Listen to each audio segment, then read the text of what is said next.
Muito bem, meninas, nós vamos agora começar então a nossa aula de hoje. Hoje nós vamos começar em Êxodo, capítulo 1, e vamos até o capítulo 5 de Êxodo. O tema de Êxodo, o tema central de Êxodo é saindo do Egito.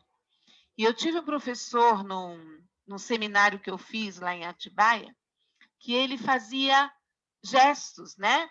E quando ele falava saindo do Egito, ele corria assim os dedinhos na mão para dizer que eles saíram com pressa. E vocês vão ver que essa saída do Egito realmente foi, ó, apressada.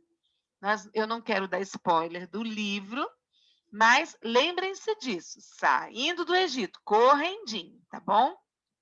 Então nós vamos retomar onde paramos. Nós paramos falando da bondade de José para com seus irmãos após a morte do seu pai Israel, que era Jacó. Então, lá no capítulo 50 de Gênesis, do versículo 15 ao 21, José disse para os irmãos não ficarem tristes, que eles morariam com José. E antes da morte de José, ele fez um pedido, né? Pediu para eles, quando eles saíssem do Egito, que levasse os seus ossos. Acho que José não poderia imaginar que demoraria tanto deles saírem dali do Egito.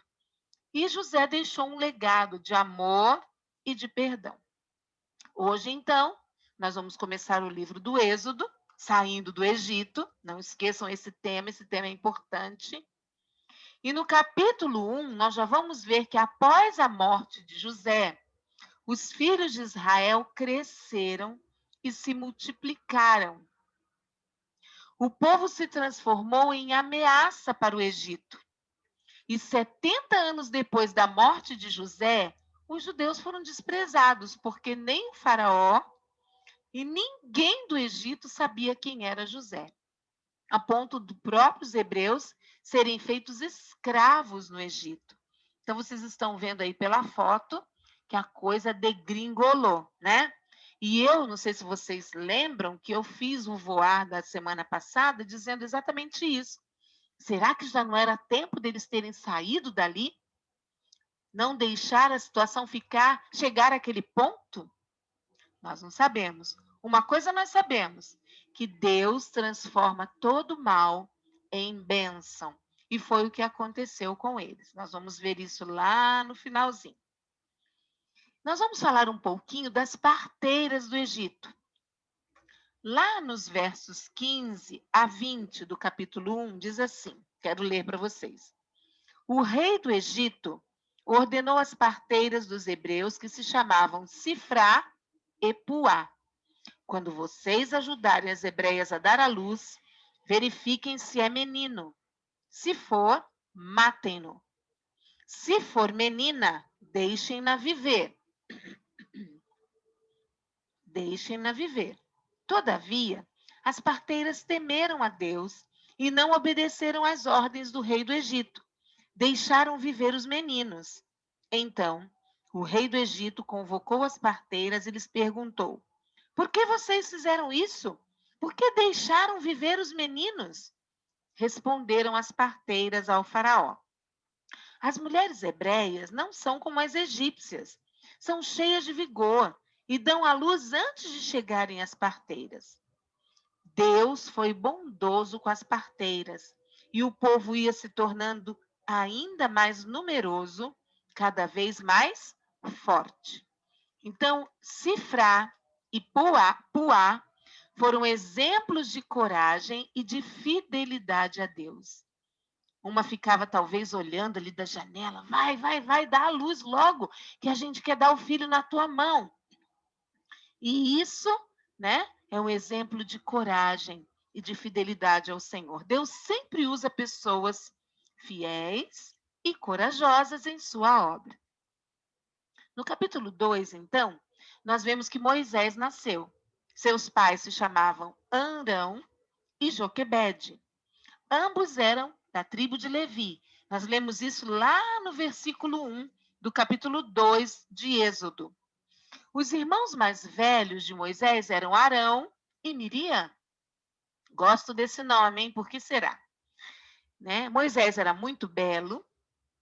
Ele foi escondido pela mãe por 3 meses. Nós vemos isso no verso 2, né? Um bebezinho muito lindo e a mãe conseguiu escondê-lo. Só que o tempo foi passando e não dava mais para esconder o menino. Então, se vocês prestarem bastante atenção, vocês vão ver que a história de Noé se repete em Moisés. Por quê? A arca não foi feita de betume? E no verso 3, né?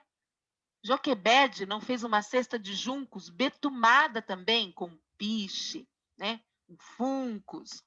Foi isso que a palavra colocou aqui para nós. Então, lembra também a preservação da vida. Deus veio mais uma vez e resgatou. Ele é redentor de seu povo. Então, ele já estava preparando um menino para ser o redentor de seu povo. Que Deus maravilhoso é o nosso, né? Miriam talvez tivesse 10 ou 12 anos quando ajudou a mãe a colocar Moisés dentro do cestinho no rio Nilo, um dos rios mais famosos do Egito, né? O capítulo 2, verso 4, diz assim: a irmã do menino ficou observando de longe para ver o que lhe aconteceria. Então, depois de colocar Moisés no cestinho, Miriam, olha só, ficou olhando de longe para ver o que aconteceria com aquele irmão, com aquele bebê tão lindo que toda a família amava, mas não podia mais ficar com ele, porque aquele menino já estava chorando muito alto e ia chamar a atenção do faraó, e faraó com certeza iria matá-lo. A filha de Faraó estava tomando seu banho místico, né? Diz que as águas do Nilo curavam, né? Eram férteis, né? As águas do Nilo. E lá no verso 5 do capítulo 2 diz assim, ó: a filha do Faraó descera ao Nilo para tomar banho. Enquanto isso, as suas servas andavam pela margem do rio. Nisso, viu o cesto entre os juncos e mandou sua criada apanhá-lo. Ao abri-lo, viu um bebê chorando. Ficou com pena dele e disse: esse menino é dos hebreus. Olha só, esse ato dela ter falado isso, esse menino é dos hebreus, entrou no rol dos heróis da fé. E eu gostaria que vocês depois marcassem, lá em Hebreus 11, 23, o que diz o autor aos Hebreus. Fala exatamente sobre isso. Olha que coisa maravilhosa quando a gente percebe que a Bíblia, ela é totalmente entrelaçada. Então, lá em Hebreus, capítulo 11, verso 23, é o capítulo que fala dos heróis da fé. Eu devia ter deixado marcado, né, para não procurar agora, mas dá tempo de procurar. Verso 23 diz assim: pela fé, Moisés, recém-nascido, foi escondido durante 3 meses por seus pais, pois estes viram que ele não era uma criança comum e não temeram o decreto do rei. E continua, pela fé Moisés, já adulto, aí vai falar de Moisés adulto já, recusou ser chamado filho da filha do faraó. Então, vocês vejam bem que tudo o que aconteceu com Moisés faz parte do rol dos heróis da fé. E ele foi adotado pela filha do faraó. Miriam era uma irmã muito esperta. E a figura de Miriam é uma figura de confiança. Ela confiava tanto em Deus que ela sabia que Deus, né, iria ajudar a sua família naquela situação. E uma coisa muito importante, quando eu entrego ao Senhor aquilo que eu mais amo, ele me devolve legalmente. Então, qual foi o fato? Miriam viu que a filha de Faraó achou o menino e ofereceu trazer para cuidar do menino uma ama, que seria a própria mãe do menino, né? Então, Moisés teve uma base hebraica e uma educação egípcia. Já pensou que confusão nessa mente, né? Moisés foi um homem dividido, mas ele foi criado nos primeiros anos de vida pela própria mãe. E ali ele pôde ter uma base hebraica, né? Conhecendo os preceitos de Deus. Quando cresceu, Daí ele foi ter uma educação egípcia. Só que Moisés sempre viveu em conflito em sua mente. Sua educação era dividida. Quem sou eu? Ele tinha uma identidade totalmente dividida. Eu sou hebreu ou eu sou egípcio?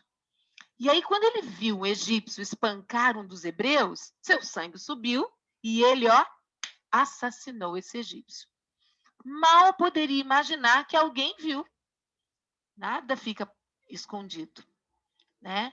E quando ele viu dois hebreus brigando, e ele chegou para apartar a briga, aqueles hebreus falaram assim: Ué, você vai querer nos matar também, como matou aquele egípcio? E ele viu que foi descoberto, a casa caiu. E envergonhado e caçado pelo faraó, ele teve que fugir para Midian. Midian significa conflito. E eu entendo que Moisés vivia um conflito muito grande. Um assassino perseguido pelo rei do Egito, que não sabia sua identidade. E lá foi Moisés para Midian, se estabeleceu ali e resolveu morar lá. E uma vez, um dia, ele estava sentado no poço e defendeu as 7 filhas de um sacerdote de Midian, daquele lugar. Se vocês olharem bem, no capítulo 2, né? Vocês vão ver que a partir do verso 16, diz que o sacerdote de Midian tinha 7 filhas. Elas foram buscar água para encher os bebedouros e dar de beber ao rebanho de seu pai. Alguns pastores se aproximaram e começaram a expulsá-las dali. Moisés, porém, veio em auxílio delas e deu água ao rebanho. Quando as moças voltaram ao seu pai Reuel, Reuel era o nome dele mesmo, tá? Este lhes perguntou: Por que voltaram tão cedo hoje? E elas responderam: Um egípcio defendeu-nos dos pastores e ainda tirou água do poço para nós e deu de beber ao rebanho. Onde está ele? Perguntou o pai a elas. Porque o deixaram lá fora, convidem-no para comer conosco. Então Moisés entrou, aceitou, né? As filhas de Reuel deveriam ser moças muito bonitas, né? Reuel realmente era o nome próprio dele. Tá? E Moisés foi recebido por Jetro. Jetro era um título oficial como excelência, mas o nome era Reuel. Bom? E aí, Reuel, ou Jetro, lhe dá Zípora, sua filha, para casar com Moisés. Zípora era uma cuxita, ou etíope. E eles têm um filho chamado Gerson, cujo significado é peregrinos. Eles estão vendo que o Moisés coloca o nome do seu filho baseado naquilo que ele cria que ser a sua identidade. Ele era um peregrino em terra estranha. Êxodo 2, 23 vai dizer que, decorridos muitos dias, morreu o rei do Egito. Os filhos de Israel gemiam sob a servidão e, por causa dela, clamaram. E o seu clamor subiu a Deus. Que coisa linda quando Deus ouve o nosso clamor. Né? A partir do capítulo 3, Moisés tem um encontro com o Senhor, um encontro muito lindo. Enquanto ele pastoreava o rebanho de seu sogro, ele teve uma visão. O Senhor lhe apareceu no meio de uma chama, e o fogo que saía do meio de uma sarça não consumia a sarça. Aquela sarça representava o próprio Moisés, que apesar de todo queimado pelas circunstâncias da vida, ele não se consumia, ele era um homem forte. Primeiro, Moisés faz a pergunta para saber sua própria identidade. Lá no verso 11, qual é a pergunta que Moisés faz para Deus? Ele pergunta assim: Quem sou eu para apresentar-me ao faraó? Quem sou eu? Nem ele se conhecia. Deus não responde a Moisés. No verso 12, olha, vocês vejam que Deus não respondeu. Pelo contrário, Deus afirmou: Eu estarei com você. Essa é a prova que sou eu quem o envia. Então, não são todas as perguntas que nós vamos fazer para Deus que ele vai nos responder, não. Daí Moisés viu que Deus não lhe respondeu, ele muda e pergunta quem é aquele Deus. Olha o verso 13. Se vocês prestarem atenção, vai dizer assim: Quando eu chegar diante dos israelitas e lhes disser, o Deus dos seus antepassados me enviou a vocês, e eles me perguntarem qual é o nome dele, que lhes direi? Quer dizer, quem é o Senhor aí que está falando comigo? Moisés precisava de uma direção, não de um nome. Por isso que Deus também, né, dá respostas curtas e grossas a Moisés. E é assim conosco também. Então Moisés deu várias desculpas ao Senhor. Primeira desculpa que ele deu: não tenho todas as respostas. Vão me perguntar isso. Aí Deus responde para Moisés: eu sou a resposta. Eu sou, me enviou. Segunda desculpa de Moisés: não me darão atenção, não me darão crédito. E Deus responde: eu lhe dou autoridade. Lá no capítulo 4, verso 2. O que você tem na tua mão? É sinal de autoridade. O que Moisés tinha na mão era a autoridade que Deus lhe daria. Não posso falar direito. Capítulo 4, verso 10. E Deus responde: quem dá a boca ao ser humano, Moisés? Capítulo 4, verso 11. Arão falará. Uma coisa muito interessante nesse 2 aqui, nesse segundo: não me darão atenção, não me darão crédito. E quando Deus fala para Moisés assim: o que você tem na mão? Eu pergunto para vocês agora: o que vocês têm na mão de vocês? Que Deus pode usar? Deus precisa de algo. Quando eu resolvi trazer esse estudo para vocês, um estudo simples, gente. Simples, mas é o que eu tenho para dar. É na simplicidade que eu resolvi me dispor a ensinar vocês a palavra de Deus. Talvez, com certeza, muitas outras pessoas mais capazes e competentes do que eu poderiam estar fazendo esse estudo, mas não se dispuseram. E por eu ter me disposto, o Senhor tem levantado vocês para vocês ouvirem. Isso é maravilhoso. Então, quando nós nos dispomos a colocar diante de Deus aquilo que a gente tem na nossa mão, a gente tem crédito, a gente tem a atenção, principalmente de Deus. E quarta desculpa de Moisés: não tenho qualificação, não sou capaz. Quem sou eu? Nós, às vezes, falamos isso. Eu não tenho uma faculdade, eu não tenho um curso técnico, eu não sei falar direito, né? E Deus fala o que para Moisés? Eu estarei com você. Quando nós, Moisés e eu, agora eu falo do meu Moisés, meu marido, resolvemos fazer o culto dos M's aqui em casa, o Moisés, meu marido, falou assim: amor, nós vamos fazer um culto simples. Porque eu não sei falar direito, eu não tenho estudo, mas Deus está me chamando e eu não posso deixar esse povo sem ter um culto doméstico. E nós resolvemos fazer, e Deus tem nos dado graça de toda sexta-feira nós entrarmos na casa das pessoas e as pessoas entrarem na nossa casa. Então, se você tem algo na sua mão, coloque na mão de Deus, que Deus vai te usar com a simplicidade que você tem.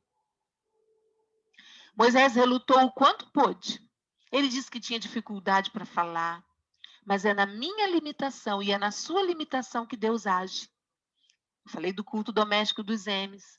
Nós nos achávamos incapazes e até hoje nos achamos. Moisés e eu não temos capacidade nenhuma para fazermos um culto doméstico para tanta gente que nos vê no YouTube.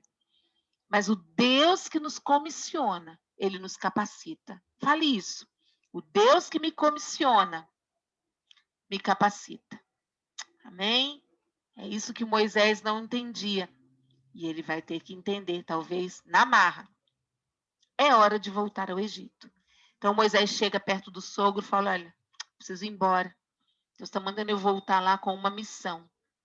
Né? E Jetro, ou Reuel, aprova, abençoa Moisés. E Moisés vai de volta ao Egito. Só que no meio do caminho, preste atenção o que aconteceu. Lá no capítulo 4, verso 24, diz assim, ó. Durante a viagem para o Egito, num lugar onde Moisés e sua família estavam passando a noite, o Senhor se encontrou com Moisés e procurou matá-lo. Será que você não ficou preocupado para saber o que tinha acontecido ali, a partir do verso 24? O que aconteceu? Moisés, ele foi criado pela mãe. Moisés foi criado pela mãe. Então, com certeza, ele foi circuncidado ao 8º dia. Mas não se sabe o porquê a circuncisão de Gerson, de um dos filhos de Moisés, fora negligenciada. Por que ele fez isso? É porque realmente ele não tinha consciência da sua identidade. Mas Zípora, você lê isso lá no versículo 25, olha só. Zípora pegou uma pedra afiada, cortou o prepúcio de seu filho e tocou os pés de Moisés e disse: você é para mim o marido de sangue. Ela disse, marido de sangue, referindo-se à circuncisão. Nessa ocasião, o Senhor o deixou. Então Deus desistiu de matar Moisés por conta de uma mulher sábia que desviou a ira de Deus de sua família. Que você possa ser sábia também e desviar a ira de Deus em relação à sua família, seus filhos e seus descendentes. E então o Senhor disse a Arão: vá ao deserto encontrar-se com Moisés. Já pensaram, gente? Quanto tempo eles não se viam? Arão, para vocês terem uma ideia, estava lá, ó, escravo. E ele foi ao encontro, encontrou Moisés no monte de Deus e o saudou com um beijo. Está lá em Êxodo 4, 27. E aí, com certeza, eles conversaram. Moisés esclareceu tudo que Deus estava querendo que eles fizessem, né? A gente lê isso no capítulo 4. E aí, no capítulo 5, de 1 a 23, vocês vão ver Moisés se encontrando com Faraó. Confronto, né? Às vezes é necessário. Faraó era um homem insolente. Mas Moisés, por ter sido criado no Egito, ele sabia como e quando procurar Faraó. Faraó era um déspota, um tirano oriental, cruel. O povo de Deus mergulhou na mais profunda aflição antes de sua libertação, porque Faraó disse: não conheço esse Deus e não vou deixar o povo sair daqui. E aí nós encerramos o capítulo 5, encerramos a nossa história com essa incógnita. O que será que vai acontecer do 6 ao 10? Né? Eu quero dizer a vocês, antes de nós pararmos essa gravação, que Êxodo é um livro que mexe muito comigo, porque eu também precisei ser tratada por Deus, para que Deus mexesse na minha identidade. Eu não sabia quem eu era. Não sabia quem eu era. Para mim, eu era filha do Américo, filha do militar, muito bravo, mas Deus foi trabalhando. Até hoje, Ele tem trabalhado na minha vida. Quem me acompanha de perto sabe o quanto foi doloroso o processo. E quando eu cheguei no domingo, né? E eu fui chamada lá na frente para voltar à minha posição de diaconia.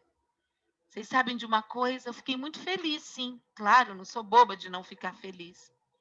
Mas eu quero dizer para vocês que não tem nada que pague aquele tempo de secreto que eu fiquei na minha casa, onde ninguém me via, só o Senhor. Naquele tempo que eu ficava aqui sozinha, eu reclamava, eu falava, nunca mais eu vou voltar à minha posição inicial. Porque Deus estava tratando o meu caráter, Deus estava mexendo com a minha identidade. Vocês vão ver no livro de Êxodo o quanto Deus mexe com Moisés. E Moisés, vocês vão ver que é um exemplo de liderança. Deus não chama homens perfeitos, mas quando Ele chama, Ele comissiona e capacita. Então, isso que eu queria deixar com vocês. Quero que vocês abram aí para perguntas, para comentários, tá bom? Eu vou interromper agora a gravação e você que está conosco aí pelo YouTube, que Deus abençoe você em seus estudos da Palavra de Deus. Amém?